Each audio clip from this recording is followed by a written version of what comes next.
Estimadas y estimados estudiantes, mi nombre es María Columba Santa Cruz Rodríguez y voy a estar con ustedes en una sesión más de la asignatura Formación Cívica y Ética de primer grado.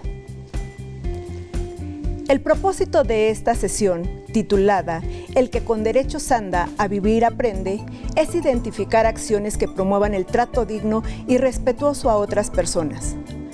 Conocer nuestros derechos nos da la oportunidad de ejercerlos, respetarlos y exigir su garantía al Estado. Por ejemplo, cuando una persona es violentada física o psicológicamente, se atenta contra su dignidad. El Estado debe de impartir justicia con base en la ley para salvaguardar su integridad. ¿Se dan cuenta de lo importante que es conocer este tema? Para trabajarlo, dividiremos la sesión en dos momentos. En el primero, vamos a reflexionar acerca de la importancia de reconocer y ejercer los derechos humanos de niñas, niños y adolescentes. En un segundo, planearán una campaña de promoción para un trato digno y respetuoso a las personas. ¿Les agrada la idea? Les sugiero que tengan a la mano materiales que utilizan de forma habitual para tomar notas, como cuaderno, lápiz y bolígrafo. También es conveniente que tengan cerca su libro de texto. Si tienen discapacidad visual, preparen sus hojas Ledger, punzón, regleta. Comencemos. ¿Han leído o oído noticias acerca de las condiciones de pobreza que se viven en algunos países de África? De la migración de personas de origen africano que esto provoca hacia Europa. Si bien este hecho sucede en otros continentes, en el nuestro también se viven situaciones similares, donde las personas salen de sus lugares de origen en busca de una mejor calidad de vida. En el trayecto, sus derechos humanos son violentados y no se respeta su dignidad. Pero, ¿qué provoca esta situación? ¿Consideran que solo algunos individuos son merecedores de derechos o que estos deberían reconocerse para cualquier ciudadano del mundo? Una pregunta que es difícil de responder. Para hacerlo, hay que informarse e investigar. Comencemos por recordar qué es la dignidad humana, puesto que de ella emanan los derechos humanos. La dignidad humana es un valor y un derecho que tenemos las personas por el hecho de ser seres humanos, independientemente de nuestra condición social, económica, características físicas, origen étnico o nacionalidad, religión, edad, sexo, género o condición de salud. Pero, ¿qué significa respetar la dignidad? En el siguiente audio escucharemos a varios miembros de la comunidad escolar, entre ellos padres de familia, docente y alumno. Ellos respondieron a la pregunta, ¿qué significa para ti respetar la dignidad de los demás?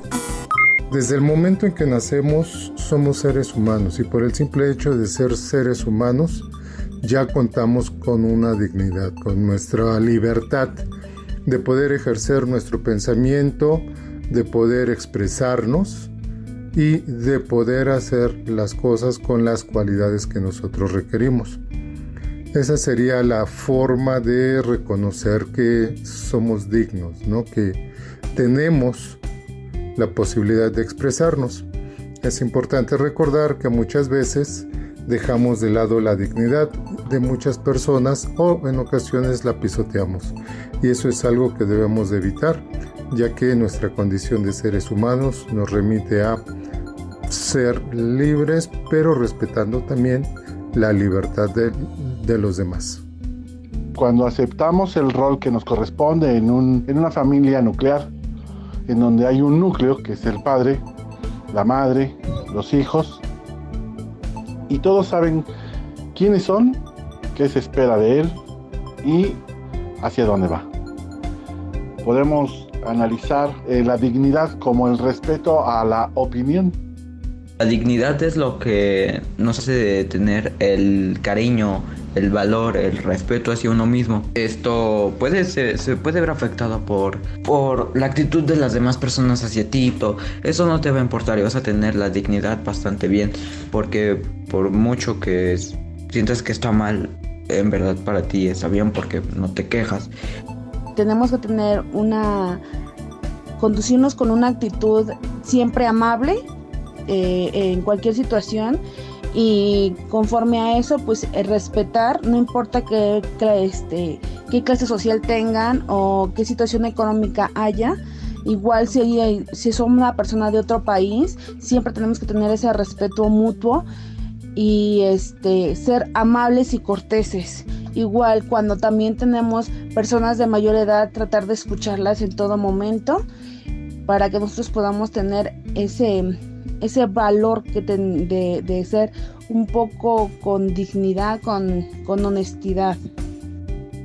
Cuando mi responsabilidad de las cosas que llevo a cabo, mi toma de decisiones, mis palabras, mis acciones, las lleve con seriedad, las respete y hagan que se respeten, y que los demás de alguna manera no busquen humillar o denigrar mi persona, mi trabajo, lo que a mí en mi entorno tengo.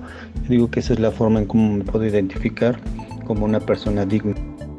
Considero que primero tenemos que realizar un análisis de tu persona y aceptar que somos merecedores de respeto.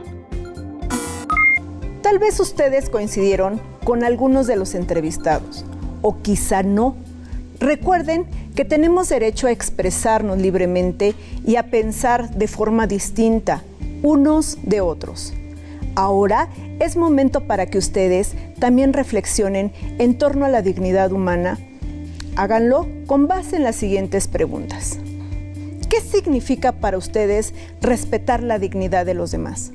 ¿En algún momento de su vida han considerado que no respetaron su dignidad humana? ¿Qué sucedió?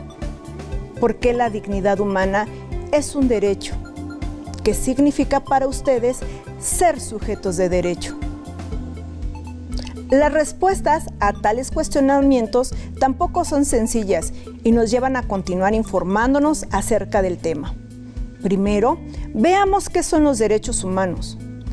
Los derechos humanos son facultades o prerrogativas que debe tener toda persona para vivir con dignidad y decoro. Son una serie de valores que regulan la vida de los seres humanos y la relación con los otros. La Comisión Nacional de los Derechos Humanos, CNDH, explica que la aplicación de los derechos se rige por los principios de universalidad. Todas las personas son titulares de todos los derechos humanos. Progresividad. Constituye la obligación del Estado de asegurar el progreso en el desarrollo constructivo de los derechos humanos. Interdependencia. Cada uno de los derechos humanos se encuentran ligados unos con otros, de tal manera que el reconocimiento de uno de ellos, así como su ejercicio, implica necesariamente que se respeten y protejan los derechos vinculados. Indivisibilidad. Implica que los derechos humanos no pueden ser fragmentados, sea cual fuere su naturaleza. En la sociedad, quien reconoce los derechos de las personas, los regula y protege es el Estado, por medio de las leyes. Por eso los derechos humanos están reconocidos y protegidos tanto en tratados y declaraciones internacionales como en las regulaciones internas de los países. De esa forma, cuando una persona de cualquier edad y condición vive dentro de un Estado o nación, se reconoce como sujeto de derecho, lo que significa que a cualquier ciudadano o individuo pueden imputársele derechos y obligaciones a través de la ley.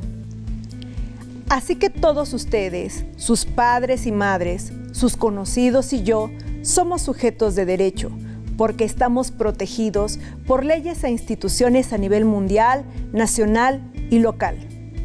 En México, los derechos humanos son reconocidos por la Constitución Política de los Estados Unidos Mexicanos, la ley suprema de la que emanan todas las leyes que rigen la convivencia de nuestra sociedad.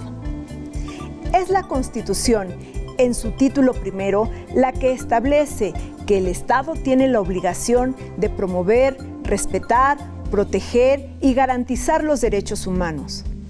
Según la Universidad de Cambridge, nuestra Constitución está dentro de las 10 mejores del mundo en cuanto al cuidado de los derechos humanos, pues analiza un conjunto de 117 derechos diferentes. ¿Sabían que el Estado mexicano fundó en 1992 la Comisión Nacional de los Derechos Humanos para proteger los derechos de los mexicanos y velar por ellos? A nivel internacional, es el Alto Comisionado para los Derechos Humanos, el organismo de la Organización de las Naciones Unidas, que trabaja en favor de los derechos humanos y vela por ellos. Conocer nuestros derechos no significa que podamos hacernos justicia por propia mano. Por ejemplo, si un estudiante está en la escuela y uno de sus compañeros sustrae alguna pertenencia de la mochila y él se da cuenta, no va al encuentro del compañero, lo insulta o golpea hasta que se la entregue. Ese acto está fuera de las normas establecidas. Lo que el estudiante debe hacer es acudir con su maestra o maestro o comentar el incidente para que investiguen y se pueda recuperar el objeto robado.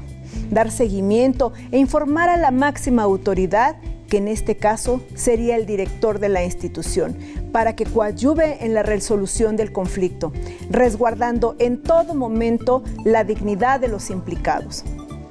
Recuerden que el diálogo es el recurso más importante en la resolución de conflictos. Una vez que dialoguen, deberán hacer compromisos de tal forma que no se repita el acto.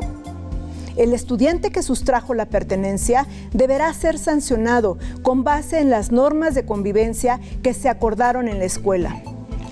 En algunas partes del mundo, todavía es común que la gente haga justicia por su propia mano, lo que genera que los ciudadanos vivan con miedo.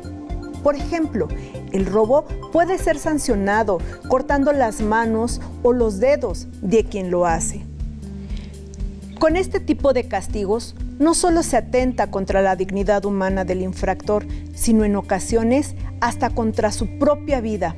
Una situación así se presenta porque el Estado no establece normas para garantizar los derechos humanos. Por eso es tan importante valorar que en nuestra Constitución sí son reconocidos. El reglamento de su escuela o grupo establece las normas de convivencia que deben observar todos los integrantes de la comunidad. ¿Consideran que promueven el trato digno y respetuoso? Y si no es así, ¿qué propondrían?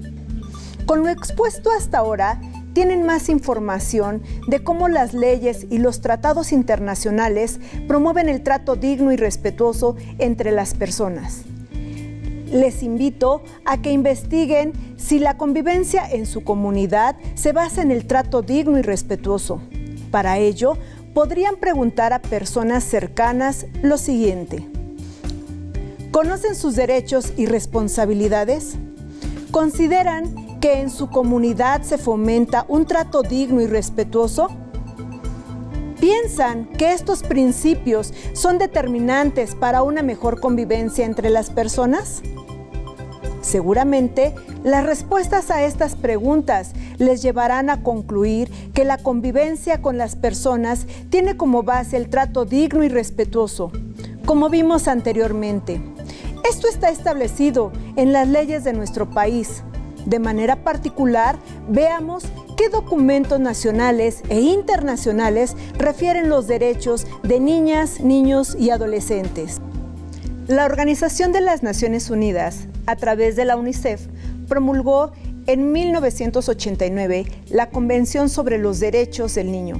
En ella se estipulan 3 tipos de derechos. Número 1, aquellos que brindan protección como persona menor de edad. Los infantes tienen derecho a que el Estado los proteja contra la explotación, ya sea sexual o laboral, el maltrato, la discriminación y el abandono. Número 2.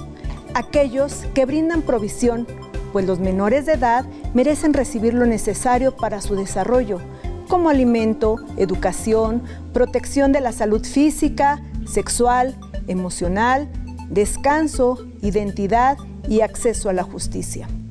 Número 3.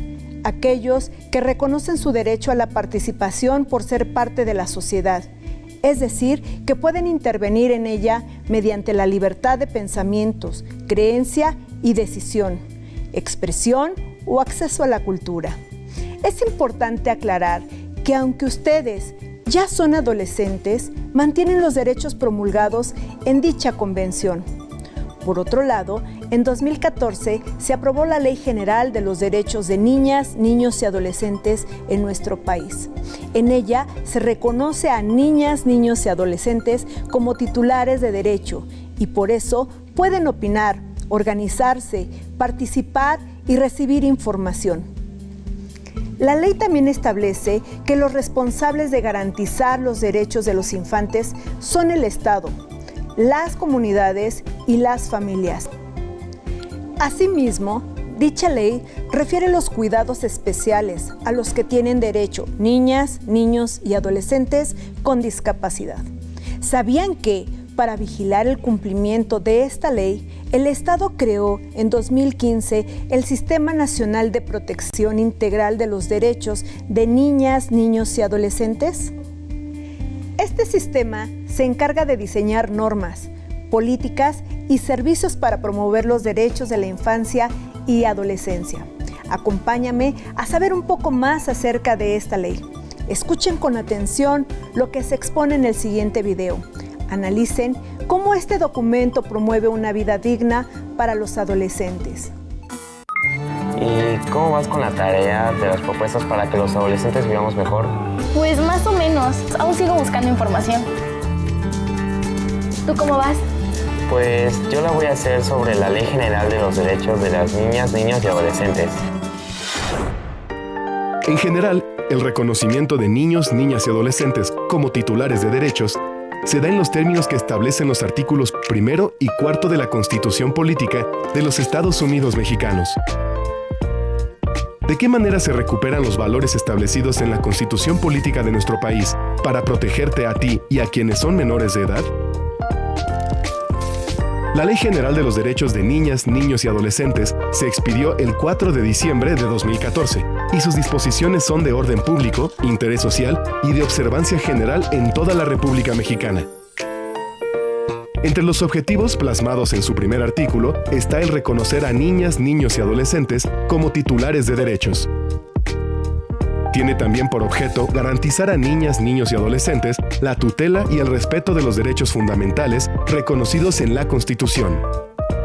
Por otra parte, la ley que estamos revisando creó un Sistema Nacional de Protección Integral de los Derechos de Niñas, Niños y Adolescentes, cuya función es articular acciones institucionales que respondan a los propósitos establecidos en ella. En dicho sistema se detallan las instancias que lo constituyen, sus responsabilidades y cada uno de los procedimientos para su funcionamiento.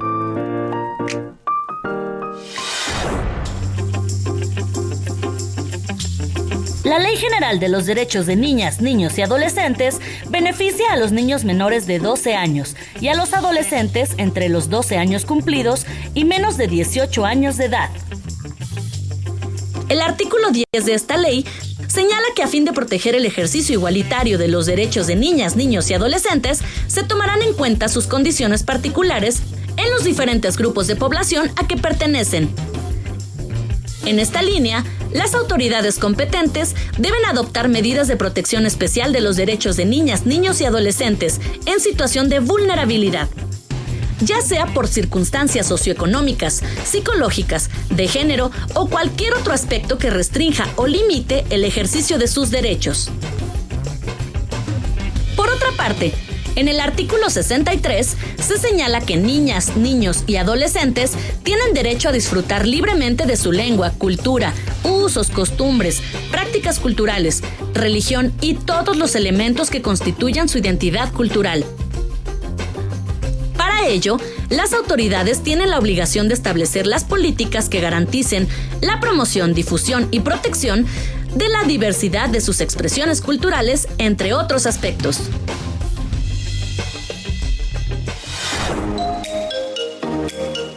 Son múltiples las líneas de acción y las instituciones encargadas de coordinar y monitorear el cumplimiento de esta ley.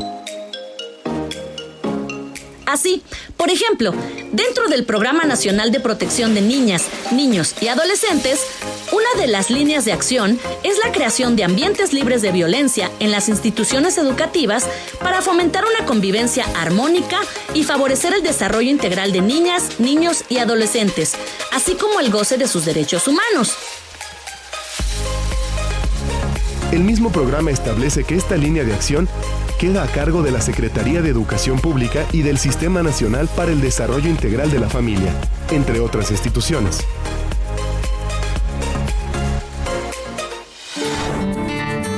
¡Wow! Suena muy interesante. Entonces creo que yo también la haré acerca de la Ley General de los Derechos de Niñas, Niños y Adolescentes. Sí, de hecho es muy interesante e importante conocerla. Yo ya la leí completa. Pues mira, aquí en esta página que dice más o menos de qué y trae mucha información de esto. Para ti, ¿cuáles son las acciones más importantes del Sistema Nacional de Protección Integral de los Derechos de Niñas, Niños y Adolescentes para que esta ley se cumpla en tu entidad? ¿Qué les pareció el video? Los invito a leer esta ley, así como lo hicieron los adolescentes que investigaron sobre el tema. Con esta información, los invito a elaborar un mapa mental acerca de los derechos fundamentales de niñas, niños y adolescentes. Es importante nombrar algunos de los más importantes. Sean creativos para exponer sus ideas. Les mostraré el que elaboró uno de mis alumnos. En él incluyó los siguientes derechos. Número 1. Derecho a recibir una educación que fomente la solidaridad, la amistad y la justicia para todo el mundo. Número 2. Derecho a la igualdad, sin distinción de raza, religión o nacionalidad. Número 3. Derecho a la educación y atenciones especiales para niños física o mentalmente disminuidos. Número 4. Derecho a una protección especial para que puedan crecer física, mental y socialmente sanos y libres. Número 5. Derecho a comprensión y amor por parte de las familias y la sociedad. Número 6. Derecho a tener un nombre y una nacionalidad. Número 7. Derecho a ser protegido contra el abandono y la explotación en el trabajo. Número 8. Derecho a una alimentación, vivienda y atención médica adecuadas. Número 9. Derecho a atención y ayuda preferentes en caso de peligro. Y número 10. Derecho a una educación gratuita, derecho a divertirse y a jugar. Hasta ahora se han expuesto las razones por las cuales ustedes pueden ejercer los derechos humanos, pero ¿han pensado que ustedes también deben respetar los derechos de los demás? Aunque no hay una única forma de hacerlo. Algunas actitudes que nos permiten respetar la dignidad de los demás son: aceptar la diferencia. Las personas no tienen por qué pensar, sentir o hacer las cosas como uno. Mostrar empatía o ponerse en el lugar de otro para percibir cómo siente y así comprender sus sentimientos. Procurar la colaboración y participación o bien establecer una relación de doble vía, dar y recibir, reconocer nuestras necesidades y las de los demás. Lograr una comunicación asertiva, es decir, permitir la expresión libre del interlocutor y expresarse con claridad para mantener el diálogo. Promover la negociación y la mediación. Enfrentar los conflictos con respeto hacia los demás, privilegiando el diálogo antes que la violencia, verbal o física. Es decir, tratando de no hacer daño al otro. Escuchar y ser escuchado. Saber leer los diferentes lenguajes, el corporal, el gestual y el verbal, para enterarnos de las necesidades emocionales del otro. El tema de hoy es básico para nuestra formación como personas y ciudadanos. Los invito a informarse más sobre él. Consulten las páginas web de Comisión Nacional de los Derechos Humanos, Fondo de las Naciones Unidas para la Infancia, el Alto Comisionado de las Naciones Unidas para los Derechos, Enriquecedora la sesión, ¿no creen? Hablamos de la dignidad, los derechos humanos y de cómo ustedes pueden procurar un trato digno y respetuoso a través de sus actitudes. Ahora pueden responder la pregunta inicial y explicar por qué todos los seres humanos, independientemente de cualquier condición, son merecedores de derechos que emanan de la dignidad. Les propongo diseñar una campaña de promoción del trato digno y respetuoso a las personas en su comunidad. Piensen en los pasos para implementarla. Objetivo de la campaña, personas a las que se dirige, información que se va a compartir. Piensen en alguna frase o lema que identifique la campaña. Medios de difusión que utilizarán como cartas, carteles, videos, trípticos. Les recomiendo utilizar materiales reciclados. No olviden incluir la información que obtuvieron de las 3 preguntas que hicieron para saber si en su comunidad la convivencia se basa en el trato digno y respetuoso. Fue un gusto estar con ustedes para comprender más nuestra condición de seres dignos y merecedores de respeto. Hasta pronto. Si tienes dudas o necesitas ayuda, llama al Centro de Apoyo Pedagógico a Distancia. El número de teléfono para secundaria es el 55 36 01 71 23.